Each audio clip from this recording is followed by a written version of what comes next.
what you see in this slide and the next slide is a normal range of motion value. And this, I took this number from the American Academy of Orthopedic Surgeons, but what is considered as normal value for each joint is very different depending on what you see.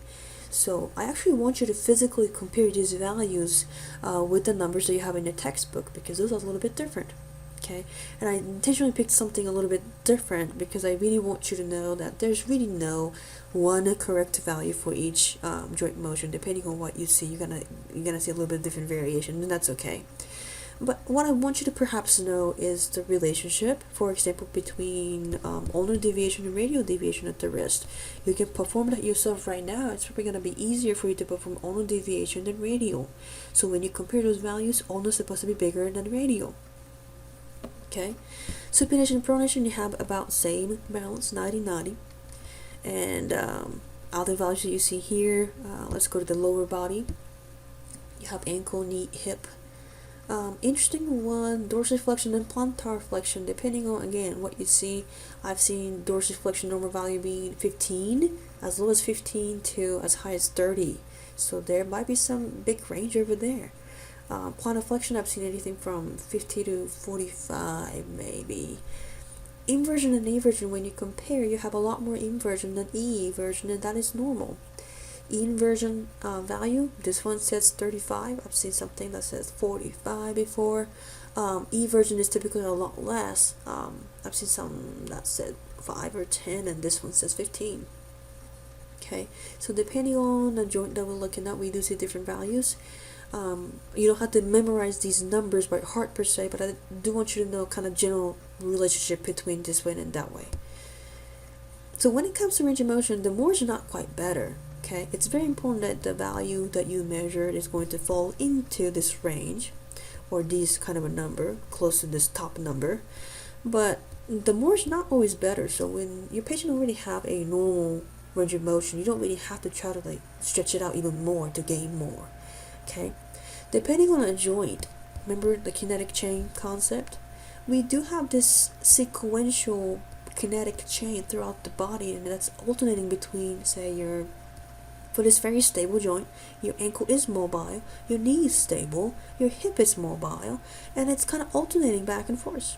Okay, so yeah, it's important for you to have these mobile joint that's supposed to be moving, it's moving like it should, but also you need to have a little bit of a stability in the joint, some of the joint that is not quite supposed to be moving significantly compared to some others. Okay, and you also have to appreciate the individual anatomy difference. For example, if you happen to have a maybe bony abnormality, it may be completely impossible for me to achieve a specific value, okay, moving that joint. So you don't have to force that kind of a patient to achieve a normal range of motion if that's not really, say, possible.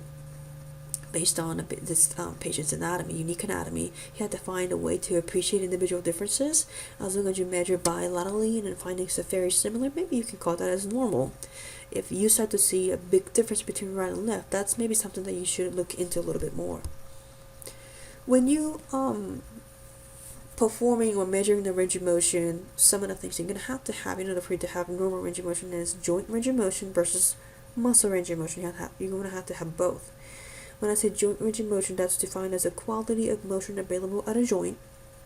And for example, when you start to feel the restriction of the joint range of motion, the good reason might be maybe you have something like adhesive capsulitis compared to this healthy capsule that has ability to move, fully extend.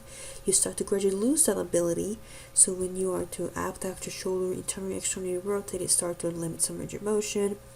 Or maybe you have osteoarthritis in a joint, and then you've lost all this nice smooth cartilage, you start to have a little bit of subchondral layer damage, and the bones just doesn't slide anymore nice and smooth. So all those things can contribute to loss of orthokinematics, and it start to cause some restriction on the joint range of motion. Muscle range of motion, on the other hand, is a little bit different. This is a muscle's functional ability to move from the fully flexed, shortened position to fully extended, lengthened position. Because you have to have ability in the muscle to move like a lava band. Okay, being from super shortened position to the super elongated position, you have to have ability to move back and forth as you see here. When you don't have that ability, maybe the patient will come grab their hamstring like this and go like, you know what, my muscle is just so tight. Maybe they have all the normal joint range of motion, but the muscle range of motion is limited, so they might come in and complain about the muscle tightness. What I want you to really think about here though, when a patient comes in, grabbing the hamstring, saying, you know, my hamstring is tight and I can't move. Before you grab that person and start to stretch out the hamstring, I want you to think about something. I want you to think about, why is this person's hamstring being tight? There's gotta be a cause.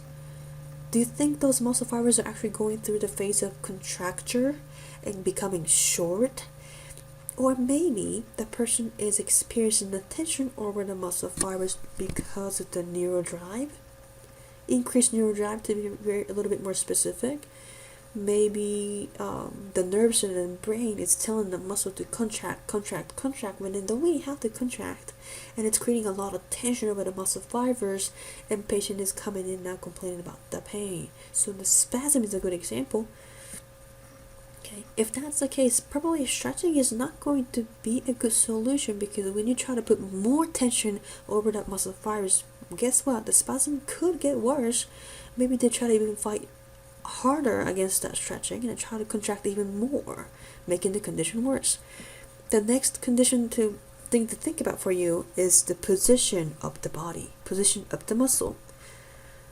For example, I'm pretty sure you've seen this before. This is known as a length-tension relationship with the muscle fibers, and this is when your muscle is in a very, very super shortened position, and this is when the muscle is the most stretched, elongated position. Okay, and this graph is going to represent the amount of the force production, okay, the muscle can exert on itself, known as tension. So what I want you to notice looking at this is super shortened position, super elongated position. It's not right in the middle where your muscle has ability to contract with the strongest force. It's a little bit in the shortened position. Okay, so when your muscle is in a somewhat shortened position, you have ability to contract the muscle nice and super duper strong. And let me try to slide my fingers over here, and then when you start to put the muscle in a little bit more shortened position, it has the ability to maintain that strong strength for a certain period of time. But once you hit the specific angle and it starts to become a little too short for them, then the force production is going to drop significantly. But muscle is very good, okay, at the shortened position. They have ability to contract nice and strong when they're stuck in a shortened position. Compared to the muscle being in the elongated position, the force production is going to drop significantly. Okay, so the muscle that's getting elongated is going to get inhibited, start to become super weak. So think of this example. Regular posture, and this is a patient with the anterior rotation of the pelvis. What you see is an increased neurodrive for the hip flexor and the quadriceps muscle in front, as well as the back muscle. They are placed in a little bit shortened position, so now they have ability to really strongly contract. Okay, in fact, maybe they start to contract just because they're placed in this position, and then they like in that position, they start to contract even more and more and more. Okay, so what's happening in the opposite muscle is, say for example, hamstring that's being stretched now, okay, as well as the ab muscle. Now they're in an elongated position, okay, and they are weak now. They're getting inhibited. So, looking at the lower segment here, this one getting elongated, inhibited, and start to become weak. Hip flexor and then the quads muscle start to be in a shortened position, start to become facilitated, and then now strong. Okay. This one is actually known as lower cross syndrome. So, considering this position, maybe these are the patients that would come in and say, you know, my hamstring is being tight, I don't know what to do. If you are to, okay, fail to recognize this positional issue and go, okay, your hamstring is tight, so let me just try to stretch the heck out of you. What could happen is now you have even longer muscle because you elongated the muscle fibers by creeping the tissue. Okay, so this is longer, more weaker, okay, more inhibited. Compared to this one, now we start to get more shortened position. It's tighter, it's stronger, it's more facilitated, and it's going to create more of a postural issue. Look at the pelvis. This one is now more anterior rotated. So if you are to stretch out this individual, Okay, maybe performing a passive stretch or active stretch, and I tell them, yeah, stretch it every day, stretch it every day. Are you actually helping the patient or creating the new pathology? That's the question. Okay, so what I would do for this patient is I'm not gonna stretch out the hamstring. It's already elongated. It's already experiencing the tension. So why would you apply more tension?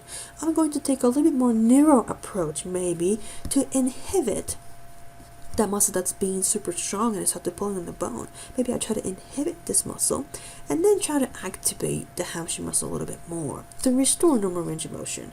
Okay, or maybe what I can potentially do is I can try to take maybe some positional approach to reset this pelvis, posterior rotate it back and put it in a more neutral position so I can relieve some of the tension that's placed over the hamstring muscle.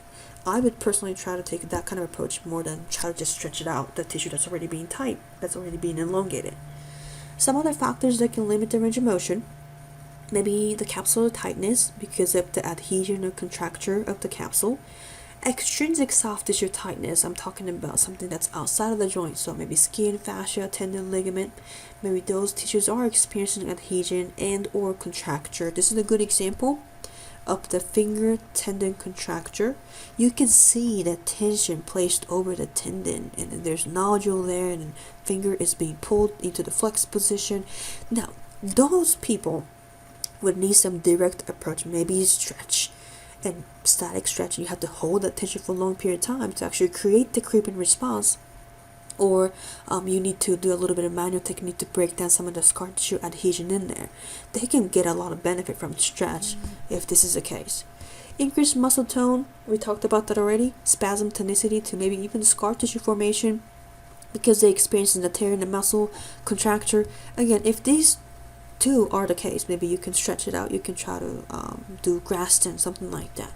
Spasm tonicity, it's typically not the stretch. Okay, that's gonna be solving the issue. You might need to do a little bit more neuro approach.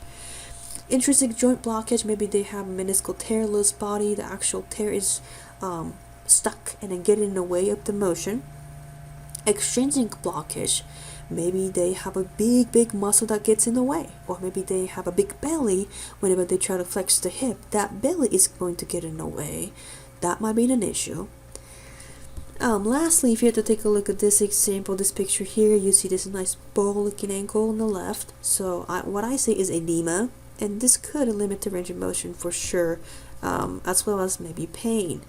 As you are to possibly abduct this patient's shoulder, I can see and feel the pain that he's feeling, so this might elicit some guarding response, and maybe he started to contract the arm muscles, so you're not going to be able to move his arm further. Interesting one here is the fear. Maybe they are perfectly fine, everything is functioning okay tissue-wise, but maybe what we are lacking might be the fear. If I move it again, it might hurt, or I'm so afraid that it might give out again on me, I might tear this again. So fears could be a big factor that can limit the range of motion. Also be aware that if the patient experiencing a total knee replacement or total hip replacement, just know that those joints are not going to be moving the same. Okay, I'm not saying it's not going to move at all, but just that it may not have full regular range of motion. So what I want you to kind of take your time and think about before or when you come to the lecture on Tuesday is, depending on the factor, there's so many different approaches you can take. Okay, so think about each item and think about how you are going to approach to that. For example, the joint blockage, like a meniscal tear loose body, you may not be able to do anything. They might need to have a surgery to remove specific loose body or shave the meniscal tear like we talked last time. Extrinsic blockage, they might need to maybe control some body weight. Big muscles, you may not be able to do anything. Okay, but there are also a lot of different things that we can do looking at this factor list. So take your time, look at different factors, think about what you can do, how you're going to approach each issue, so we can discuss it on Tuesday.